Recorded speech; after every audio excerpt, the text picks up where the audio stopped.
bagaimana lalu lintas ini berjalan.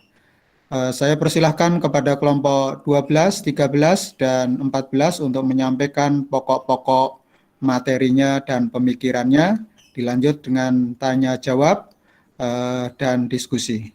Saya persilahkan.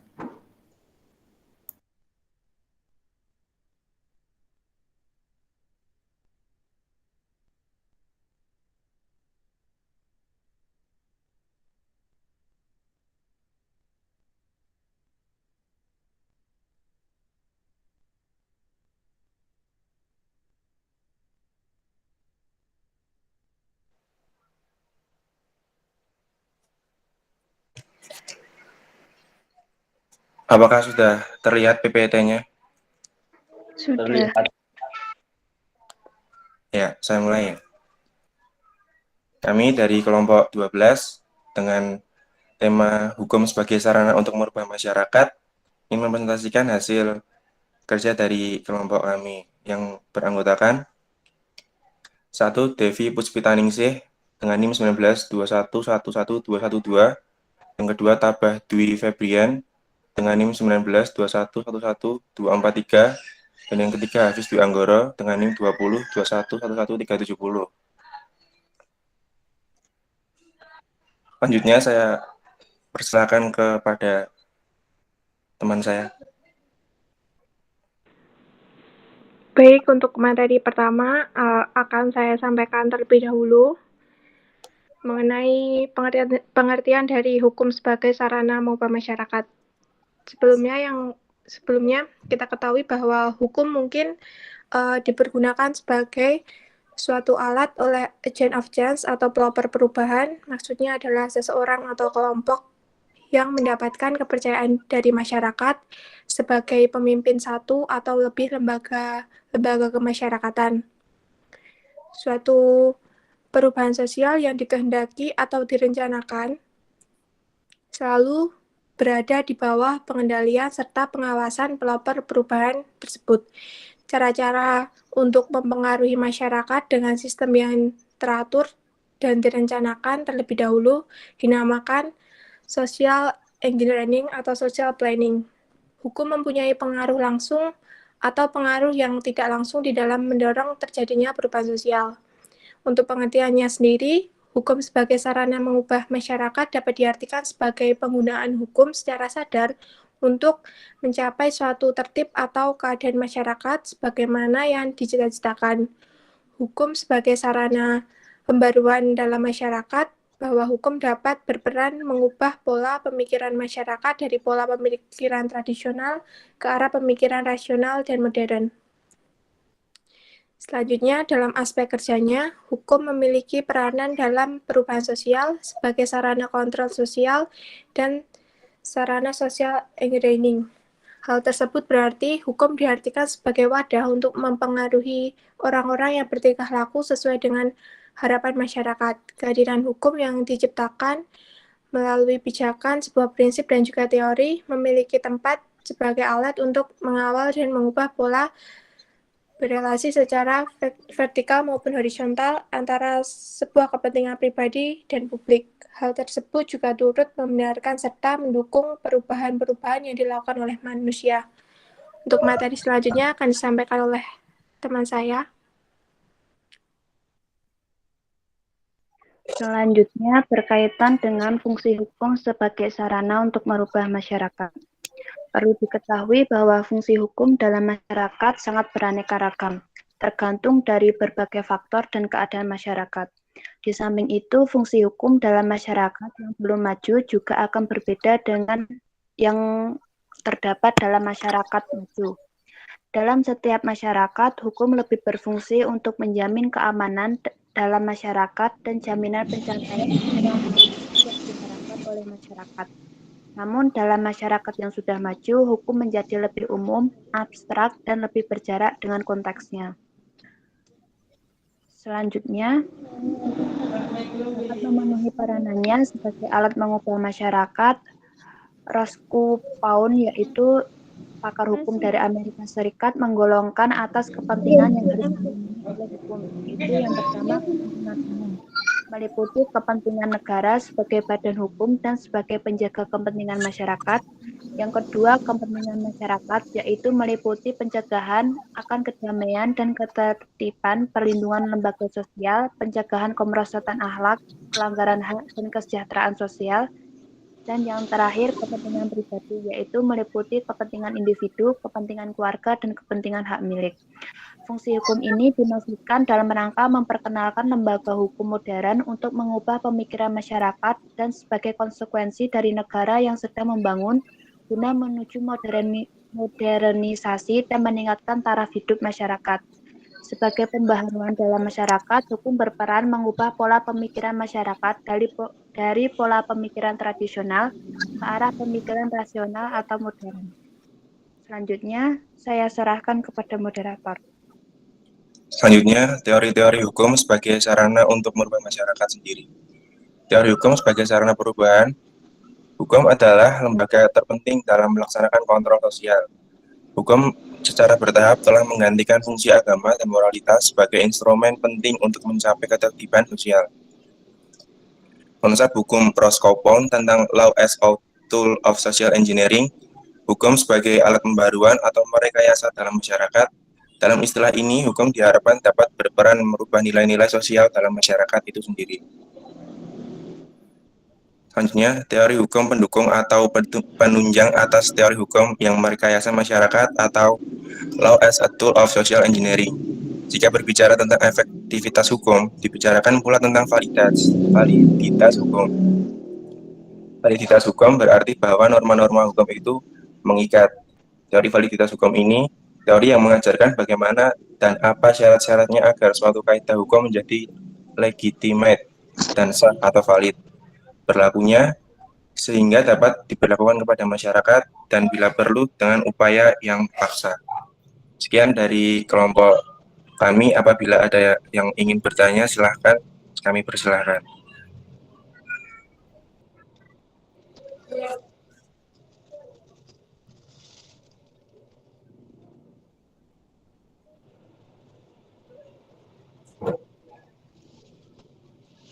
Silakan apabila yang ada yang mau bertanya.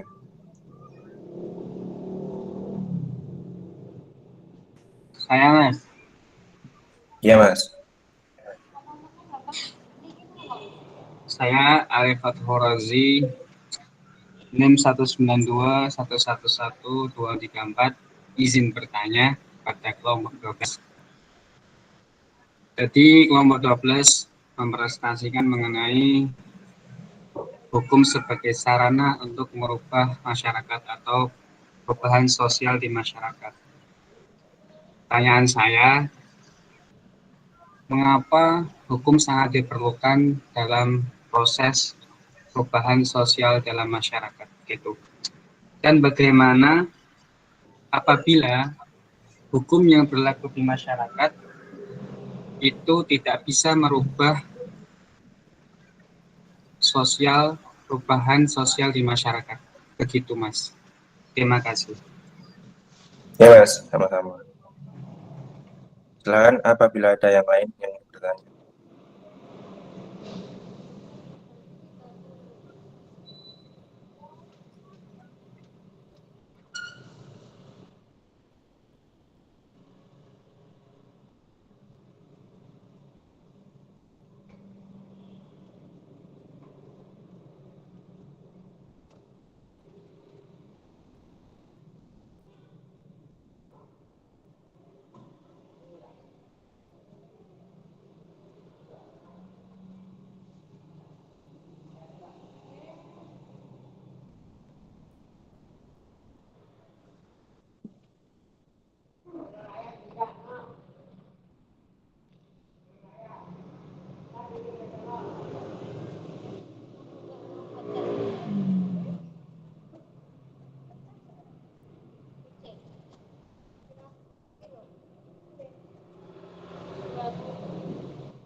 Baik, kalau tidak ada pertanyaan yang lain, saya cukupkan dari kelompok kami dan bisa dilanjut dengan kelompok selanjutnya.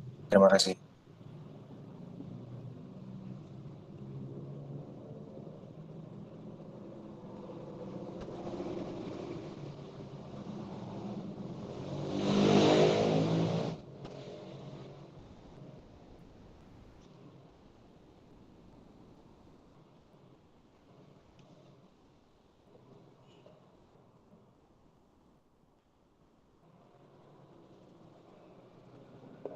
Bismillahirrahmanirrahim. Assalamualaikum warahmatullahi wabarakatuh.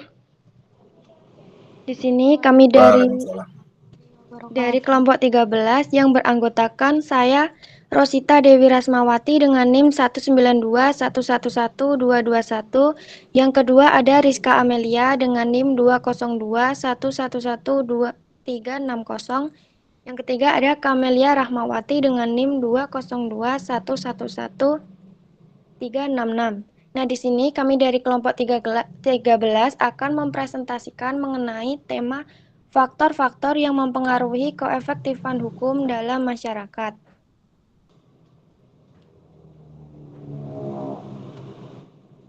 Nah, apa saja yang akan dibahas? Yang pertama ada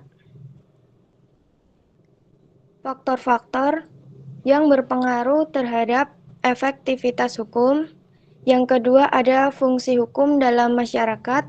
Dan yang ketiga ada kondisi-kondisi yang berpengaruh terhadap berfungsinya hukum dalam masyarakat. Saya sebagai pemateri pertama akan menjelaskan poin yang pertama, yaitu faktor-faktor yang berpengaruh terhadap efektivitas hukum.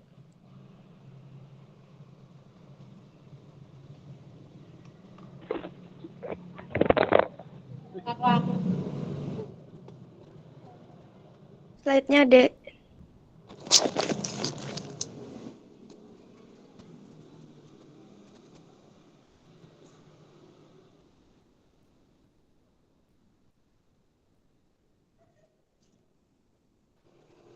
Apakah sudah muncul?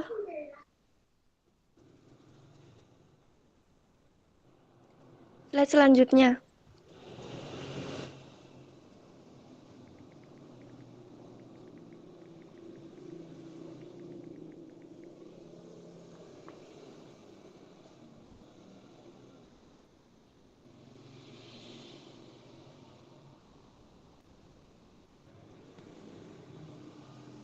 Belum muncul ya, Mbak?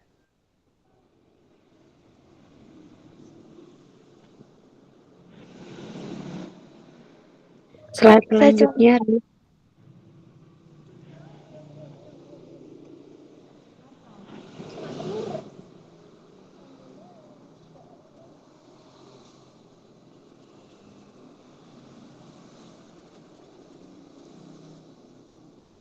Baik, mungkin ada sedikit gangguan sinyal.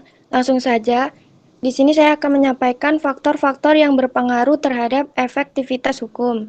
Nah, efektivitas hukum merupakan suatu kegiatan yang memperlihatkan suatu strategi perumusan masalah yang bersifat umum, di mana suatu perbandingan realitas hukum dengan ideal hukum.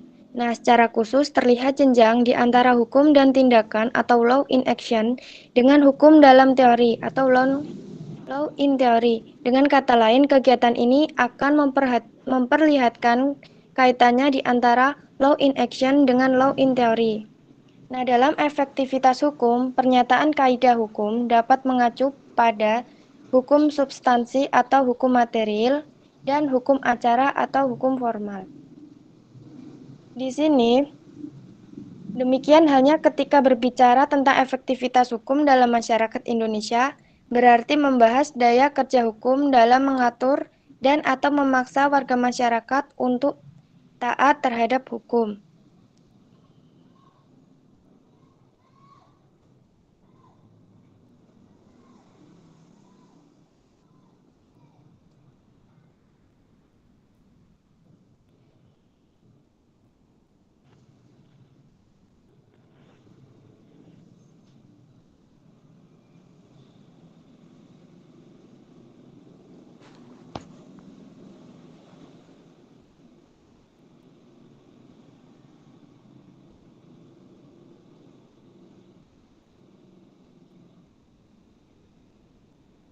Efektivitas hukum berarti mengkaji kaidah hukum yang harus memenuhi syarat, yaitu berlaku secara yuridis, sosiologis, dan filosofis. Di sini terdapat 4 faktor yang mempengaruhi efektivitas dan berfungsinya hukum dalam masyarakat. Yang pertama ada kaidah hukum atau peraturan itu sendiri. Dalam teori ilmu hukum dapat dibedakan antara 3 hal mengenai berlakunya hukum sebagai kaidah, yakni yang pertama ada kaidah hukum berlaku secara yuridis. Apabila penentuannya didasarkan pada kaidah yang lebih tinggi tingkatannya atau berbentuk atas dasar yang telah ditetapkan. Yang kedua, kaidah hukum berlaku secara sosiologis. Apabila kaidah tersebut efektif, artinya kaidah itu dapat dipaksakan berlakunya oleh penguasa walaupun tidak diterima oleh warga masyarakat. Atau teori kekuasaan, atau kaidah ini berlaku karena adanya pengakuan dari masyarakat. Yang ketiga ada kaidah hukum yang berlaku secara filosofis. Apabila sesuai dengan cita hukum sebagai nilai positif tertinggi. Agar hukum itu berfungsi, maka setiap kaidah hukum harus memenuhi ketiga unsur kaidah di atas. Karena apabila kaidah hukum itu hanya berlaku yuridis saja, ada kemungkinan kaidah itu merupakan kaidah yang mati. Nah, jika hanya berlaku secara sosiologis dalam arti teori kekuasaan, maka kaidah itu menjadi aturan pemaksa. Apabila hanya berlaku secara filosofis, kemungkinannya kaidah itu hanya merupakan hukum yang dicita-citakan. Nah, dengan demikian, salah satu fungsi hukum, baik sebagai kaidah maupun sebagai sikap tindakan atau perilaku teratur, adalah membimbing perilaku manusia sehingga hal itu juga menjadi salah satu ruang lingkup studi terhadap hukum secara ilmiah.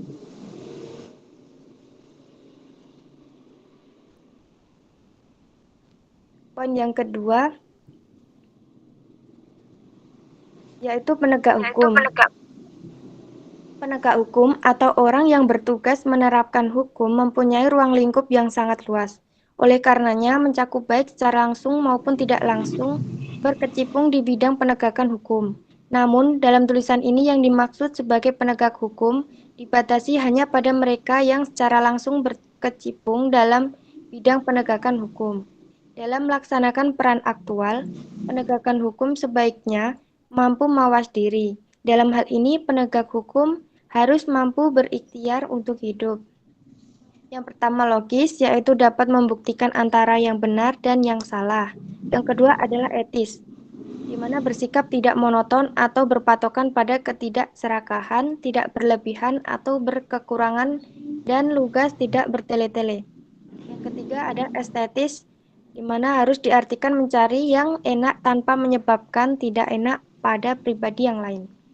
Hal-hal tersebut di atas hanya dapat terjadi apabila dilandaskan dalam 2 asas. Di mana apa yang Anda tidak ingin alami, janganlah menyebabkan orang lain mengalaminya. Yang kedua, apa yang boleh Anda boleh dapat, biarkanlah orang lain berikhtiar untuk mendapatkannya. Nah, seorang penegak hukum sebagaimana warga masyarakat mempunyai beberapa kedudukan dan peranan sekaligus.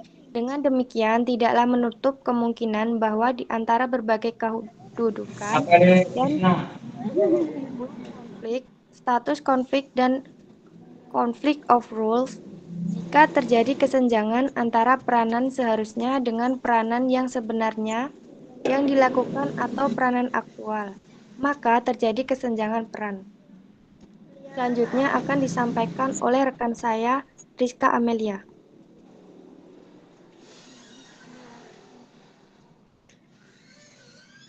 Baik. Yang ketiga yaitu sarana atau fasilitas.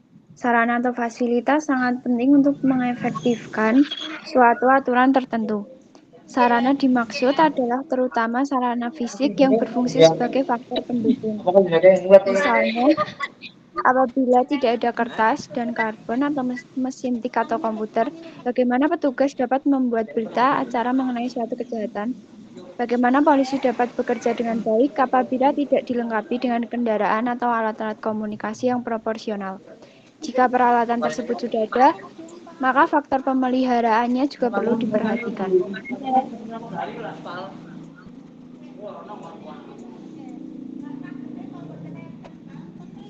Yang keempat, warga masyarakat. Salah satu faktor yang menyebabkan suatu peraturan dapat berjalan efektif adalah warga masyarakat. Maksudnya adalah adanya kesadaran masyarakat untuk mematuhi suatu peraturan perundang-undangan derajat kepatuhan. Sebagai contoh, derajat kepatuhan terhadap peraturan lampu lalu lintas adalah tinggi. Maka peraturan lalu lintas pasti akan berfungsi, yaitu mengatur waktu penyeberangan pada persimpangan jalan. Oleh karena itu, bila masyarakat diharapkan berhati-hati atau pelan-pelan. Namun bila terjadi sebaliknya, yaitu semakin melajukan kendaraan yang dikemudikan,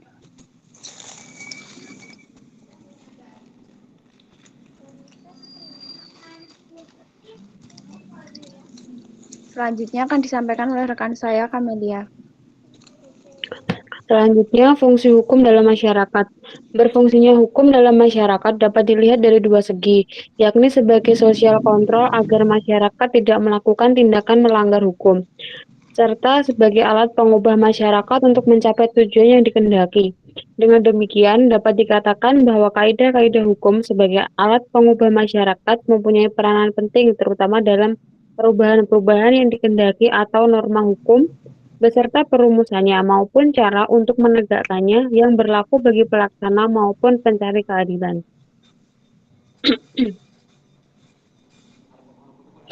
Selanjutnya, Mbak. Yang selanjutnya, kondisi yang mempengaruhi berfungsinya hukum dalam masyarakat. Agar hukum dapat menjalankan kedua fungsinya secara maksimal, perlu adanya kondisi tertentu yang mendukung. Kondisi tersebut terletak pada hukum itu sendiri dan juga berada di luar hukum, seperti masyarakat pendukung, pelaksana, lingkungan, dan sebagainya. Tingkat kepatuhan masyarakat terhadap hukum sangat mendukung hukum dalam melaksanakan fungsinya di dalam masyarakat. Jadi, perilaku masyarakat yang positif menjadikan hukum berfungsi dalam masyarakat. Jika ada pertanyaan, silakan. Manggilnya nggih bapak ngoten.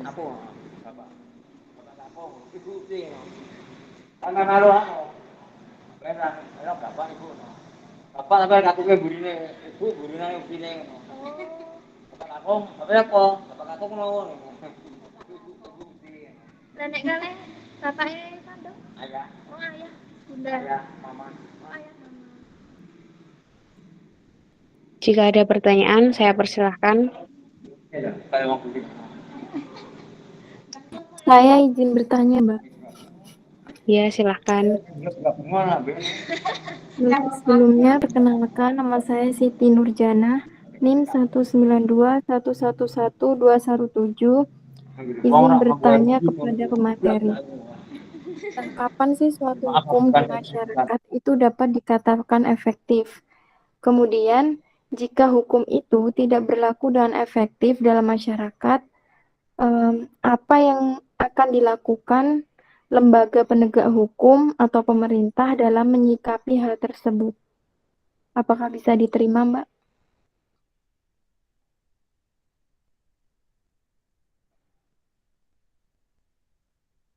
Bisa diulangi, Mbak, pertanyaannya? Oh, ya. Kapan suatu hukum di dalam masyarakat itu dapat dikatakan efektif? Yang kedua, kemudian, jika hukum itu tidak berlaku dengan efektif dalam masyarakat, apa yang akan dilakukan pemerintah atau lembaga penegak hukum dalam menyikapi hal tersebut? Sudah, Mbak? Baik, sudah. Ya, terima kasih.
Apakah ada pertanyaan lagi?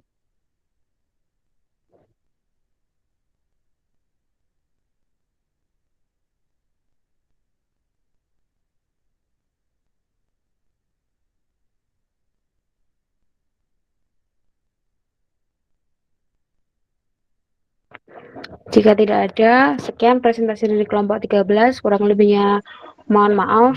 Wassalamualaikum warahmatullahi wabarakatuh, dan selanjutnya akan dilanjut dengan presentasi kelompok 14. Waalaikumsalam warahmatullahi.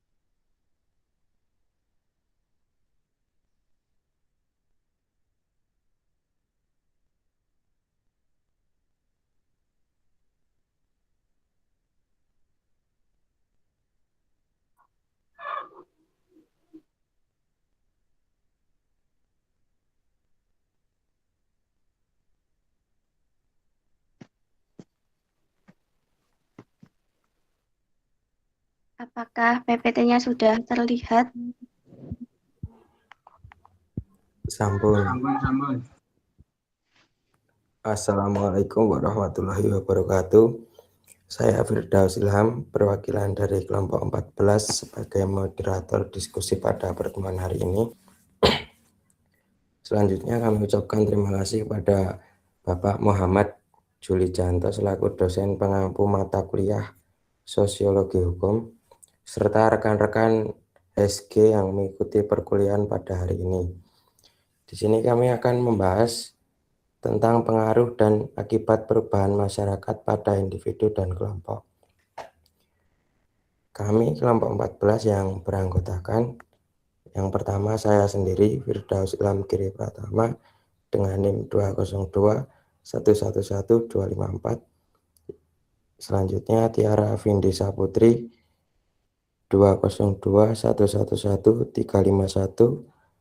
Selanjutnya Lintang Ayu Sukma Marin 202 111 356.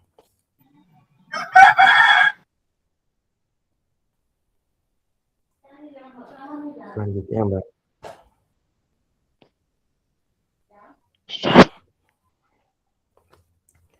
Yang pertama, pengertian perubahan sosial. Menurut Rogers et al., perubahan sosial adalah suatu proses yang melahirkan perubahan. Maaf Mbak, PPT tidak jelas Mbak. Perubahan-perubahan di dalam struktur dan fungsi dari suatu sistem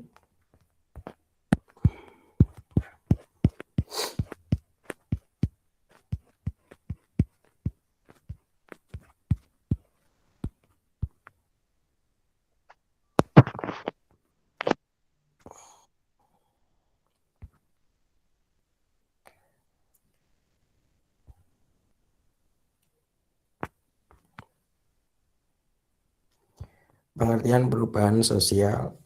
Menurut Rogers et al., perubahan sosial adalah suatu proses yang melahirkan perubahan-perubahan di dalam struktur dan fungsi dari suatu sistem kemasyarakatan. Menurut Slow Sumarjan dan Sulaiman Sumardi, perubahan sosial diartikan sebagai suatu variasi dari cara-cara hidup yang telah diterima, baik karena perubahan-perubahan kondisi geografis, kebudayaan material, komposisi penduduk, ideologi, maupun karena adanya difusi atau penemuan-penemuan baru dalam masyarakat tersebut. Selanjutnya, menurut Surjono Sukanto, perubahan sosial adalah segala perubahan-perubahan pada lembaga-lembaga kemasyarakatan di dalam suatu masyarakat yang mempengaruhi sistem sosialnya, termasuk di dalamnya nilai-nilai, sikap-sikap, dan pola perikelakuan di antara kelompok-kelompok dalam masyarakat tersebut. Materi selanjutnya akan dibacakan oleh rekan saya.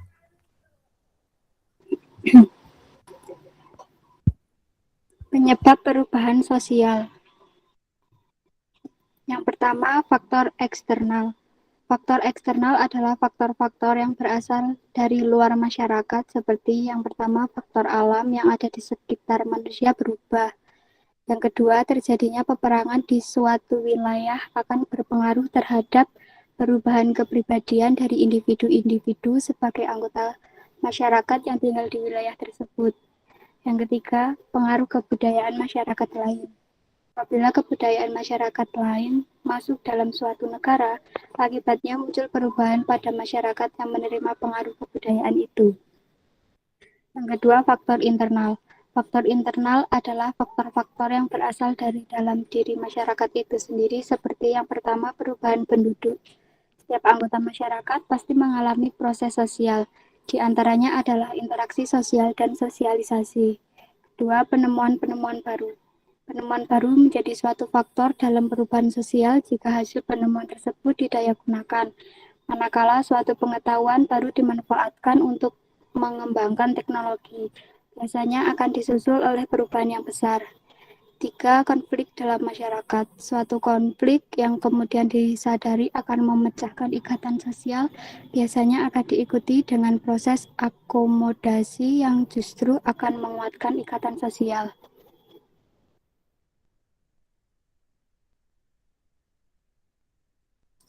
Bentuk-bentuk perubahan sosial. Yang pertama, evolusi dan revolusi. Perubahan evolusi adalah perubahan-perubahan sosial yang terjadi dalam proses yang lambat dan dalam waktu yang cukup lama tanpa ada kehendak tertentu dari masyarakat yang bersangkutan. Sedangkan perubahan revolusi adalah perubahan yang berlangsung secara cepat dan tidak ada kehendak atau direncanakan sebelumnya. Yang kedua, perubahan yang dikehendaki dan yang tidak dikehendaki. Perubahan yang dikehendaki ialah disebut dengan perubahan yang direncanakan, dan perubahan yang tidak dikehendaki disebut perubahan yang tidak direncanakan. Perubahan yang direncanakan adalah perubahan yang terjadi karena adanya perkiraan atau perencanaan oleh pihak-pihak yang menghendaki perubahan tersebut. Perubahan yang tidak direncanakan ialah perubahan yang berlangsung di luar kehendak dan pengawasan masyarakat. Perubahan ini biasanya menimbulkan pertentangan yang merugikan kehidupan masyarakat yang bersangkutan. Yang ketiga, perubahan kecil dan besar. Perubahan kecil dan besar memiliki batas-batas yang sangat relatif. Perubahan kecil diartikan perubahan yang terjadi pada unsur struktural sosial yang tidak membawa pengaruh langsung atau berarti bagi masyarakat. Sedangkan perubahan besar adalah sebuah perubahan yang terjadi pada unsur-unsur struktur sosial yang memberi pengaruh langsung atau berarti bagi masyarakat. Yang keempat, perubahan struktural dan proses. Perubahan struktural merupakan perubahan yang sangat mendasar dan mengakibatkan adanya reorganisasi dalam masyarakat, sedangkan perubahan proses yaitu perubahan yang sifatnya tidak mendasar, karena perubahan ini merupakan penyempurnaan dari perubahan sebelumnya. Selanjutnya akan dipresentasikan oleh Mbak Tiara.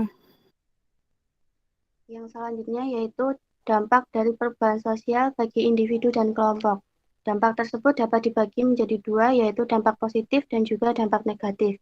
Dampak positif perubahan sosial bagi individu dan kelompok yang pertama yaitu nilai dan norma baru yang lebih sesuai dengan tuntutan perkembangan zaman. Yang kedua, adanya kemajuan dalam hal komunikasi yang dapat memudahkan komunikasi antar masyarakat. Yang ketiga, kemajuan teknologi dalam berbagai bidang. Hal tersebut tentunya akan lebih baik jika digunakan untuk kepentingan yang baik juga. Yang keempat, berkembangnya lembaga-lembaga sosial baru yang merupakan penerapan dari diferensiasi struktural. Dan yang kelima, kemajuan teknologi membukakan akses terhadap perspektif baru. Sedangkan untuk dampak negatif dari perubahan sosial bagi individu dan kelompok yaitu pertama, disintegrasi atau memudarnya persatuan dalam suatu organisasi dan solidaritas antara yang kolektif, golongan, dan kelompok dalam masyarakat. Yang kedua, banyak ditemukan pergaulan bebas, yang mana hal tersebut meniru cara pergaulan dari luar negeri, seperti adanya seks bebas, mabuk-mabukan, dan lain sebagainya. Yang ketiga, banyak pulau di Indonesia yang digadaikan kepada perusahaan asing. Yang keempat, anomie, yaitu keadaan seseorang yang mana sudah tidak mempunyai pegangan atau prinsip hidup lagi untuk menjalani kehidupannya. Yang kelima yaitu kultur shock atau keguncangan budaya, yaitu keadaan tidak siap dari seseorang terhadap datangnya kebudayaan baru yang datang. Dan yang keenam yaitu culture lag atau ketertinggalan budaya, yaitu kondisi yang terjadi pada salah satu komponen budaya yang mana tidak dapat menyesuaikan diri dengan komponen budaya yang lain atau yang sudah melakukan perubahan terlebih dahulu.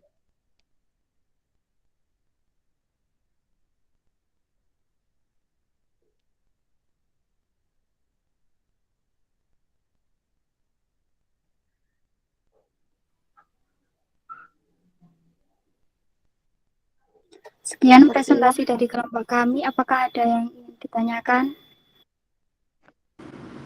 Saya izin bertanya, Mbak. Ya, Mbak.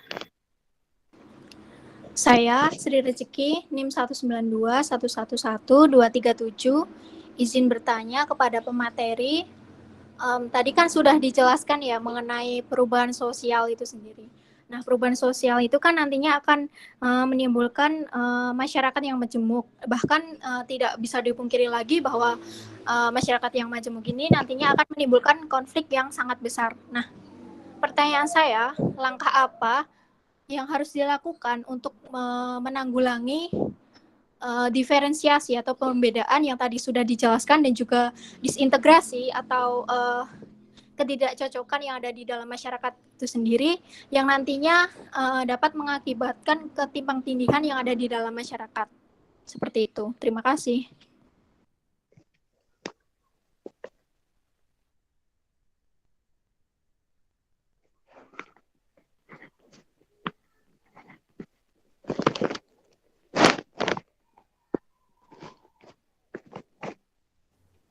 Apakah masih ada yang ingin bertanya?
Tasih enten sing ajeng tangan mboten, Mas, Mbak?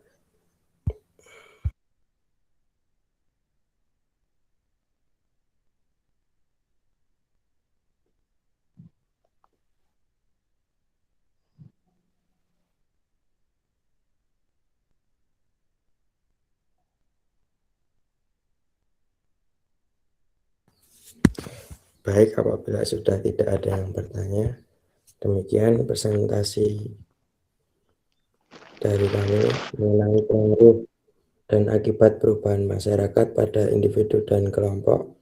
Mohon maaf jika ada kekurangan atas penyampaian dengan ini presentasi saya akhiri. Terima kasih. Wassalamualaikum warahmatullahi wabarakatuh.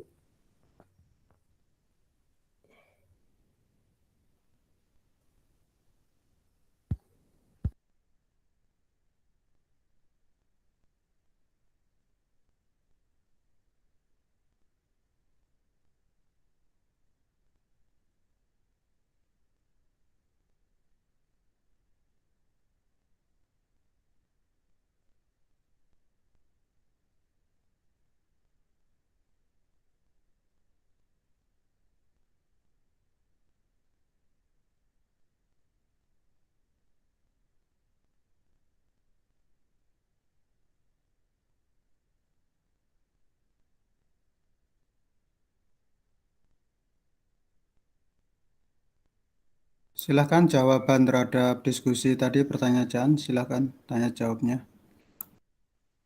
Baik, Pak. Saya Tabah Dwi Febrian dari kelompok 12 ingin menjawab pertanyaan dari Mas Arief. Yang pertama, mengapa hukum sangat diperlukan dalam proses perubahan masyarakat? Hukum sangat diperlukan dalam proses perubahan masyarakat karena tujuan hukum dalam masyarakat itu sendiri adalah mengadakan ketertiban dalam berkelompok sehingga keamanan dan ketertiban terpenuhi. Dan hukum di sini bersifat memaksa yang menentukan tingkah laku manusia dan berbuat oleh badan resmi yang berwajib. Pelanggaran mana berakibat diambil tindakan hukum tertentu.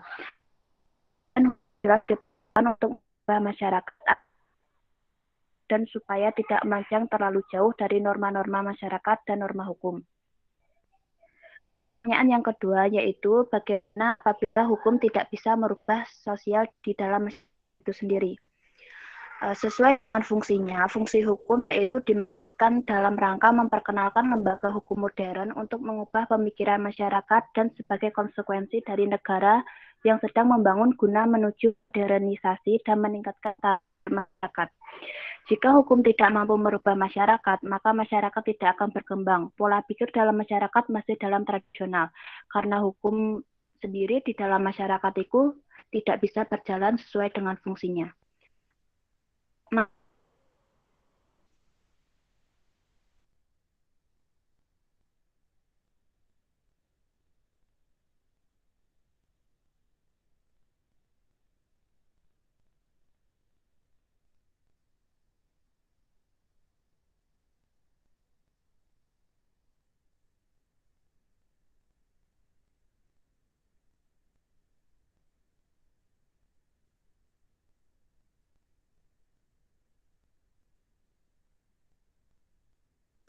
Terima kasih Mbak Tabah dan rekan-rekan kelompok 12 atas jawabannya.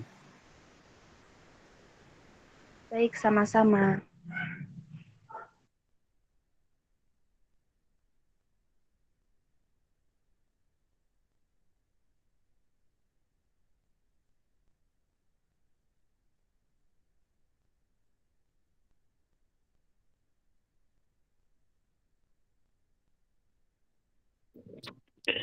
Saya dari kelompok 13 akan menjawab pertanyaan dari Mbak Siti Nurjada. Kapan suatu hukum dapat dikatakan efektif? Pertanyaan kedua, jika hukum berlaku tidak efektif dalam masyarakat, apa yang akan dilakukan pemerintah dan masyarakat dalam menyikapi hal tersebut? Hukum dapat dikatakan efektif jika terdapat dampak hukum yang positif. Pada saat itu, hukum mencapai sasarannya dalam membimbing ataupun merubah perilaku manusia sehingga menjadi perilaku hukum. Kalau masyarakat berperilaku sesuai dengan yang diharapkan atau yang dikehendaki oleh hukum, maka dapat dikatakan bahwa hukum yang bersangkutan adalah efektif. Terkait pertanyaan kedua, mengenai hukum jika tidak berlaku efektif, maka pemerintah memberikan solusi untuk menuju penegakan hukum yang lebih baik dan dapat memberikan peningkatan pada rasa kepercayaan masyarakat terhadap hukum di Indonesia. Upaya penegakan hukum pun diarahkan pula pada kebijakan yang konsisten terhadap perlakuan yang adil dan tidak diskriminatif. Harus ada konsep perubahan yang digunakan dalam penegakan hukum. Dari segi masyarakat, budaya sadar dan taat hukum sejatinya harusnya ditanamkan sejak dini. Maka elemen pendidikanlah menjadi ujung tombak dalam menanamkan sikap dan kebiasaan untuk mematuhi aturan-aturan yang ada. Institusi pendidikan merupakan media sosialisasi primer yang sangat mempengaruhi pembentukan karakter manusia di kemudian hari. Jika sikap dan perilaku taat hukum telah ditanamkan sejak dini, maka ke depan sikap untuk menghargai dan mematuhi aturan akan mendarah daging dan membudaya di masyarakat. Tentunya hal ini dilakukan dengan memberikan pengetahuan yang benar tentang apa saja yang tidak boleh dilakukan dan boleh dilakukan. Itu Mbak jawabannya. Baik Mbak, terima kasih. Sudah cukup jelas. Sama-sama.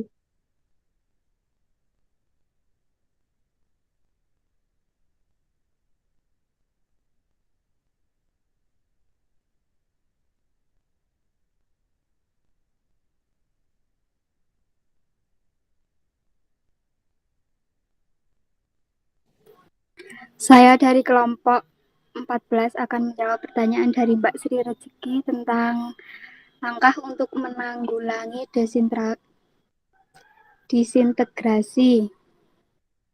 Hasil penelitian menunjukkan upaya penanggulangan disintegrasi bangsa dalam menjaga persatuan Indonesia diantaranya dapat dilakukan dengan cara membangun dan menghidupkan terus komitmen, kesadaran dan kehendak untuk bersatu, menciptakan kondisi dan membiasakan diri untuk selalu membangun konsensus dan membangun kelembagaan atau pranata yang berakarkan nilai dan norma atau nilai-nilai Pancasila yang menyuburkan persatuan dan kesatuan bangsa. Selain itu, juga perlu merumuskan kebijakan dan regulasi yang konkret, tegas, dan tepat dalam aspek kehidupan dan pembangunan bangsa yang mencerminkan keadilan bagi semua pihak, semua wilayah, serta upaya bersama dan pembinaan integrasi nasional memerlukan kepemimpinan yang arif dan bijaksana serta efektif.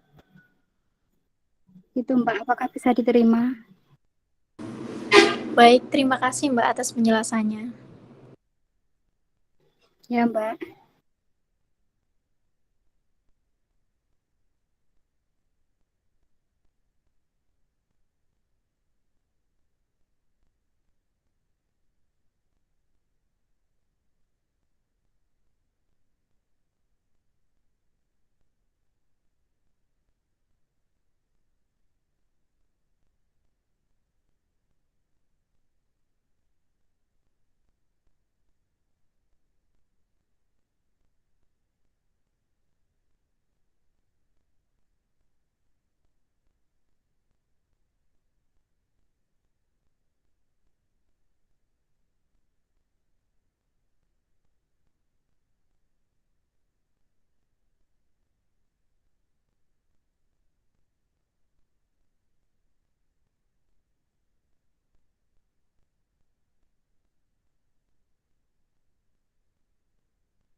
Demikian presentasi pada hari ini. Selebihnya saya kembalikan pada Bapak Muhammad Juli Janto.